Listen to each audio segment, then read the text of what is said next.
اعوذ باللہ من الشیطان الرجیم بسم اللہ الرحمن الرحیم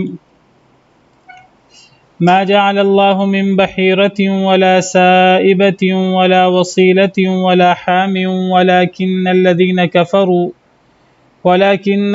كفروا يفترون على الله الكذب واکثرهم لا يعقلون۔ ما جعل اللہ من بحیرۃ، نہیں بنایا اللہ نے، من بحیرۃ کوئی بحیرہ، ولا سائبۃ اور نہ کوئی سائبہ، ولا وصیلۃ اور نہ کوئی وسیلہ، ولا حام اور نہ کوئی حام، ولكن الذين كفروا يفترون على الله الكذب، اور لیکن وہ لوگ جنہوں نے کفر کیا وہ جھوٹ باندھتے ہیں اللہ پر جھوٹ، واکثرهم لا يعقلون اور ان میں سے اکثر عقل نہیں کرتے۔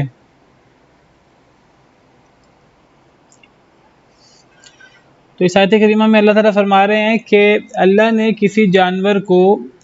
بحیرہ، سائبہ، وسیلہ اور حام نہیں بنایا۔ یہ کچھ اصطلاحات ہیں جو عرب لوگ جاہلیت میں جانوروں کو نام دے دیتے تھے، یعنی وہ جانور، وہ اونٹ، گائے، بھیڑ، بکری وغیرہ کہ جنہیں اللہ نے حلال کیا ہے، بہیمۃ الانعام، جن کے بارے میں اللہ تعالیٰ قرآن کریم میں فرماتے ہیں احلت لکم بہیمۃ الانعام الا ما یتلی علیکم، اللہ نے تم پر بہیمۃ الانعام حلال کیے ہیں سوائے وہ صورت کے جو تم پر تلاوت کی جاتی ہے۔ بعض صورتوں میں بہیمۃ الانعام حلال نہیں رہتے، مثلا مردار ہو کوئی ان میں سے، کوئی مر جائے گلا گھونٹ کر، سینگ لگ کر، یا کوئی چپٹی چیز سے مارا ہوا ہو، کسی درندے نے اسے کھا لیا ہو، وغیرہ وغیرہ۔ ہم وہ تفصیلات سورہ مائدہ کی آیت نمبر 3 میں پڑھ چکے ہیں۔ تو اللہ تعالیٰ نے بالعموم بہیمۃ الانعام وغیرہ کو حلال کیا ہے، لیکن کتنا بڑا المیہ اور کتنا بڑا ظلم ہے کہ اگر اللہ تعالیٰ کسی کو حلال کریں، کسی شے کو، اللہ اس کائنات کے خالق، مالک اور سب کچھ ہیں، ہمارے بھی اللہ تعالیٰ رازق ہیں، مالک، خالق ہیں اور رازق ہیں، ہمیں بھی اللہ نے پیدا کیا ہے، اس کائنات کی ہر چیز کو اللہ نے پیدا کیا، تو اللہ کو ہی یہ بات حق رکھتی ہے، یہ بات اللہ کے لیے ہی حق ہے۔ اللہ بتائیں کہ کیا چیز حلال ہے، کیا چیز حرام ہے، ہم کیا استعمال کر سکتے ہیں، کیا استعمال نہیں کر سکتے۔ تو جب اللہ نے بہیمۃ الانعام کو حلال کیا ہے بعض مخصوص صورتوں کے علاوہ بالعموم، تو پھر جاہلیت میں عرب لوگوں نے بہیمۃ الانعام میں سے کچھ جانوروں کو کچھ مخصوص شرائط اپنی طرف سے پیدا کر کے ان کو حرام کر لیا تھا۔ وہ کہتے تھے اگر یہ صورت ہوگی تو پھر یہ جانور اب بحیرہ بن جائے گا، اور بحیرہ تو وہ ہمارے لیے اس صورت میں حرام ہے، یہ صورت پیدا ہوگی تو وہ سائبہ بن جائے گا، یہ صورت پیدا ہوگی تو وسیلہ بن جائے گا، یہ وہ صورت پیدا ہوگی تو وہ حام بن جائے گا۔ تو یہ ان کی اصطلاحات ہیں جو انہوں نے جاہلیت میں گھڑ رکھی تھی۔ کہتے ہیں کہ بحیرہ یہ وہ جانور، وہ اونٹنی وغیرہ تھی کہ جس کے کئی بچے ہو جاتے تو پھر یہ اس کے کان وغیرہ کاٹ دیتے اور یہ کہتے کہ اب اس کے اوپر سواری نہیں ہو سکتی۔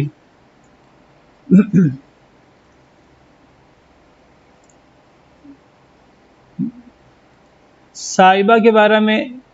بھی اسی طرح کی کوئی بات ہے کہ وہ جانوروں کے نام پر اسے چھوڑ دیتے تھے اور اس کو سائبہ کہہ دیتے تھے، یہ فلاں بت کے نام ہے،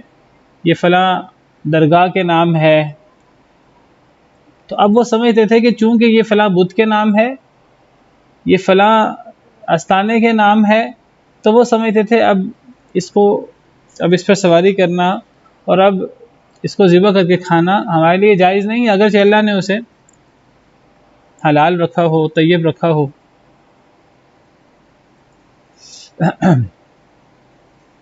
وسیلہ یہ وہ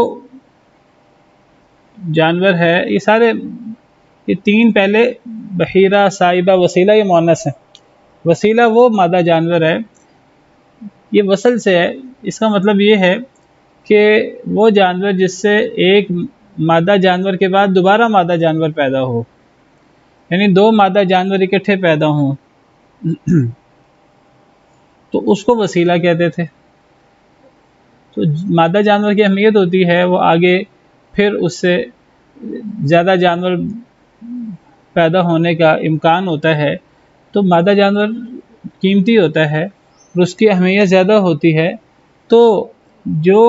جو مادہ جانور وہ اکٹھے آگے پیچھے دو مادہ جانور جن لیتا تو کہتے ہیں اب یہ وسیلہ ہو گیا ہے، اب یہ جانور وسیلہ ہو گیا ہے، تو اب یہ بتوں کا نام وقف ہے اور اب اس پر سواری نہیں کی جا سکتی، اب اس کو ذبح کر کے کھایا نہیں جا سکتا۔ اور اسی طرح حام، یہ حام نر جانور تھا، تو کہا جاتا ہے کہ وہ جانور کہ جس کے نطفے سے کوئی 10 کے قریب بچے پیدا ہو جاتے، بہت سارے بچے پیدا ہو جاتے، کہتے کہ اب یہ جو ہے بتوں کے نام وقف ہو گیا۔ یہ ایسی اصطلاحات ہیں بحیرہ، سائبہ، وسیلہ، حام، ان کی تعریف میں کچھ اختلاف ہو سکتا ہے، کسی نے کچھ تعریف کی ہے، کسی نے کچھ تعریف کی ہے، بہرحال جو سمجھنے کی بات ہے خلاصہ یہ ہے کہ یہ کچھ جانوروں کے نام ہیں جو مخصوص صفات پر انہوں نے کچھ جانوروں کے نام رکھ چھوڑے۔ وعلیکم السلام۔ یعنی یہ ایسی تفصیلات ہیں جو اللہ نے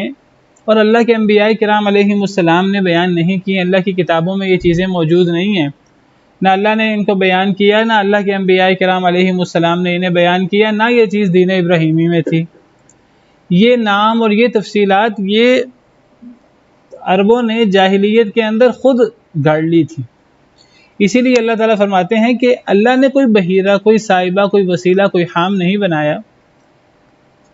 یہ بحیرہ، سائبہ، وسیلہ، حام جانوروں کا نام رکھ دیتے تھے، وہ جانور تو اللہ نے بنائے ہیں، اللہ نے پیدا کیے ہیں، لیکن وہ جو ان مخصوص اصطلاح کر کے جانوروں کی ایک قسم بنا دیتے تھے اور وہ اس کے ساتھ کچھ تفصیلات لگا دیتے تھے کہ اب اس جانور کے اوپر سواری جائز نہیں ہے، اب اس جانور کو ذبح نہیں کیا جا سکتا۔ یہ تفصیلات یہ اللہ نے کوئی نہیں بنائی، یہ لوگوں کی خود ساختہ بنائی ہوئی ہیں۔ اس لیے آگے ہے کہ اللہ نے یہ نہیں بنائے، وَلَٰكِنَّ الَّذِينَ كَفَرُوا يَفْتَرُونَ عَلَى اللَّهِ الْكَذِبَ، یہ کافروں نے اللہ پہ جھوٹ باندھ دیا۔ کافر جو ہیں وہ کہتے تھے اب یہ جانور بحیرہ ہو گیا، اب یہ سائبہ ہو گیا، اب یہ وسیلہ ہو گیا، اب یہ حام ہو گیا، اور وہ اس کو دینداری کے نام پر کرتے تھے۔ جی دین ابراہیمی میں ایسے ہی ہے۔ اب دین تو نام ہے اللہ کے بنائے ہوئے دین کا، دین تو نام ہے کہ اللہ نے یہ چیز ہم پر مقرر کی ہے۔ تو جب کوئی شخص دین کے نام کوئی چیز منسوب کرے گا، اگر تو وہ بات دین میں ہے تو وہ ٹھیک ہے، اگر وہ بات دین میں نہیں ہے پھر کوئی شخص منسوب کر رہا ہے تو یہ اللہ پر جھوٹ ہے، یہ اللہ پر افتراء ہے، اور یہ بہت بڑا جرم ہے۔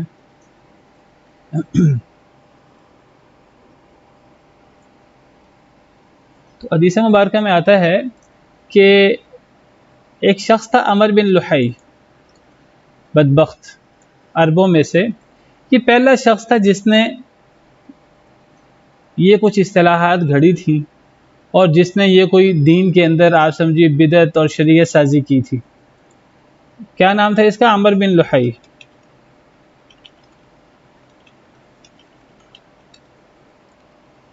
تو عمر بن لحی جو ہے یہ عربوں کے اندر ایک ان کا کوئی جد امجد تھا، تو اس نے یہ بدعات جاری کی تھی۔ کوئی بھی بدعت، کوئی بھی غلط چیز ہے وہ کوئی نہ کوئی جاری کرتا ہے اس کو۔ جس طرح ہمارے ہاں یہ عید میلاد النبی بنا لی گئی، جس طرح ہمارے ہاں یہ تیجا کل، تیجا ساتواں، چہلم اور یہ چیزیں بنا لی گئیں، یہ چیزیں ہمارے دین کے اندر تو موجود نہیں ہیں، لیکن ان کو کسی نہ کسی نے تو اس کو ابتدا کیا۔ کوئی رسم، کوئی بدعت وہ کوئی 7ویں صدی میں جاری ہوئی، کوئی 5ویں صدی میں جاری ہوئی، کوئی 10ویں صدی ہجری میں، کوئی 12ویں صدی ہجری میں، کسی نہ کسی نے تو اسے جاری کیا۔ تو اب جو بھی اس قسم کی چیزوں کو جاری کرتا ہے تو وہ گویا کہ اللہ کے دین کے اندر افتراء کرتا ہے، اور وہ گویا کہ اللہ کا مقابلہ کرنے کی کوشش کرتا ہے۔ تو حدیث مبارکہ کے مطابق صحیح بخاری کی حدیث ہے، نبی صلی اللہ علیہ وسلم نے فرمایا نبی صلی اللہ علیہ وسلم نے فرمایا رأیت عمرو بن عامر بن لحی الخزاعی، میں نے عمر بن عامر بن لحی خزاعی، یہ خزاعی تھا، بنو خزاع اس قبیلے سے تھا، تو نبی صلی اللہ علیہ وسلم نے فرمایا میں نے عمر بن عامر بن لحی الخزاعی کو دیکھا یجر قصبہ فی النار، یہ اپنی آنتیں آگ میں گھسیٹ رہا تھا، وکان اول من سیب السوائب، یہ پہلا شخص تھا جس نے یہ سائبہ اور یہ بحیرہ اور وسیلہ اور حام یہ نام اس نے رکھے تھے، اول من سیب السوائب، یہ سوائب یہ وہی سائبہ سے ہے، تو یہ سائبہ اور یہ چیزیں یہ اس شخص نے گھڑ رکھی تھی، تو یہ بحیرہ کسی جانور کو بحیرہ قرار دے کر کہنا جی اس کا دودھ نہیں دھویا جا سکتا، کسی جانور کو سائبہ قرار دے کر یہ کہہ دینا اب یہ بتوں کے نام وقف ہے، اب یہ ہمارے لیے اس کی سواری یا اس کا کھانا ہم پر حرام ہے، تو یہ لوگوں کی خود ساختہ باتیں تھیں، یہ لوگوں نے خود ساختہ دین بنا رکھا تھا، یہ اللہ پر افتراء تھا، اور جو بندہ یہ کام کرے، اب یہ جس شخص نے یہ کام کیا تو نبی صلی اللہ علیہ وسلم نے اس کو جہنم میں دیکھا، اور جہنم کے اندر اس کو بہت برے حال میں دیکھا صحیح بخاری کی حدیث۔ تو یہ بحیرہ، سائبہ، وسیلہ، حام ہو یا اس طرح یہ کچھ نام ہیں جو عربوں نے گھڑ رکھے ہیں، اس طرح کے کچھ نام لوگ گھڑ لیں دین کے اندر اور وہ دین کے نام پہ اس کو امت میں جاری کر دیں، تو یہ کتنا بڑا جرم ہے۔ اس حدیث مبارکہ سے صحیح بخاری کی جو حدیث ہم نے پڑھی ہے اس سے پتہ لگتا ہے۔ تو یہ جو لوگ الٹے سیدھے رسم و رواج دین کے نام پہ جاری کر دیتے، نبی صلی اللہ علیہ وسلم اور صحابہ کرام کے دور میں وہ چیزیں نہیں تھی، تو اس سے پتہ لگتا ہے کتنا بڑا افتراء ہے اللہ پر، کتنا بڑا جھوٹ ہے اللہ پر، اور اس کی سزا اللہ کے ہاں کتنی زیادہ ہے۔ اور جو شخص یہ چیزیں جاری کرتا ہے، جو شخص ان چیزوں کی ابتدا کرتا ہے، پھر صرف وہ اکیلا گناہ گار نہیں ہوتا، سزاوار نہیں ہوتا، اسے اپنے اس اللہ پر افتراء کی بھی سزا ملتی ہے، اور پھر جو لوگ سارے گمراہ ہوتے ہیں اس کے بعد اور غلطی کرتے ہیں اور اس کے نقش قدم پر چلتے ہیں، تو ان سب لوگوں کا گناہ بھی اس شخص پہ پڑتا ہے۔ جیسے اب قابیل ہے، اس نے پہلا قتل اس نے کیا، اب دنیا میں جتنے بھی قتل ہوتے ہیں تو اس کا وبال قابیل پر ضرور پڑتا ہے، کیونکہ سب سے پہلے اس نے قتل کیا تھا۔ تو اسی طرح جو بندہ بھی اسلام کے اندر کوئی اچھی چیز، کوئی ایسی چیز جو کتاب و سنت سے جاری ہے لیکن وہ مشہور نہیں ہے لوگوں میں، کوئی چیز ایک اچھی نیکی جاری کرے تو اس کو بھی اس کا اجر ملتا ہے، اور جو لوگ اس نیکی پر عمل کرتے ہیں ان کو اس کا اجر ملتا ہے۔ دیکھیں بہت سی ایسی سنتیں ہیں جو بعض دفعہ معاشرے کے اندر آپ سمجھیے کہ وہ مٹ جاتی ہیں، ان پر عمل کرنے والا کوئی نہیں ہوتا، تو من سن فی الاسلام سنتا حسنتا فلہ اجرها واجر من عمل بها، نبی صلی اللہ علیہ وسلم کا فرمان ہے کہ جو بندہ اسلام میں کوئی اچھی نیکی والی بات جو ہے وہ جاری کرے، اچھی نیکی والی بات جاری کرنے سے کیا مراد ہے؟ اس سے مراد یہ نہیں ہے کہ دین کے نام پہ کوئی ایسی چیز جاری کر دے جو کبھی نبی صلی اللہ علیہ وسلم اور صحابہ کرام کے دور میں بھی نہ ہوئی ہو، اس سے مراد ایسی چیز ہے جو نبی صلی اللہ علیہ وسلم اور صحابہ کرام کے دور میں تھی لیکن آپ سمجھیں کہ وہ سنت مٹ گئی ہے، اس سنت کو لوگ بھول بھال گئے ہیں، تو جو شخص اس سنت کو جاری کرے، کوئی ایسا طریقہ جو نبی صلی اللہ علیہ وسلم اور صحابہ کرام کا تھا، ایسا وہ طریقہ اس کو زندہ کرے، تو اس کا اجر اسے بھی ملے گا، اور جو لوگ اس طریقے پر عمل کریں گے سب لوگوں کو بھی اپنا اپنا اجر ملے گا، اور سب لوگوں کا اجر اس شخص کو بھی ملے گا۔ ومن سن فی الاسلام سنتا سیئۃ فلہ وزرها ووزر من عمل بها او کما قال علیہ الصلوۃ والسلام، اور جو بندہ اسلام کے اندر بری چیز جاری کرے، دیکھیے بری چیز سے کیا مراد ہے؟ بری چیز کا مطلب کوئی گناہ، کوئی غلط چیز بھی ہے، اور بری چیز سے مراد ایسی چیز بھی ہے جو دیکھنے میں اچھی نظر آ رہی ہو لیکن وہ اسلام میں موجود نہ ہو، جیسے رہبانیت ہے۔ اب عیسائیوں کے رہبانیت دیکھنے میں اچھی چیز ہے لیکن وہ حضرت عیسیٰ کے دین میں نہیں تھی، وَرَهْبَانِيَّةً ابْتَدَعُوهَا مَا كَتَبْنَاهَا عَلَيْهِمْ،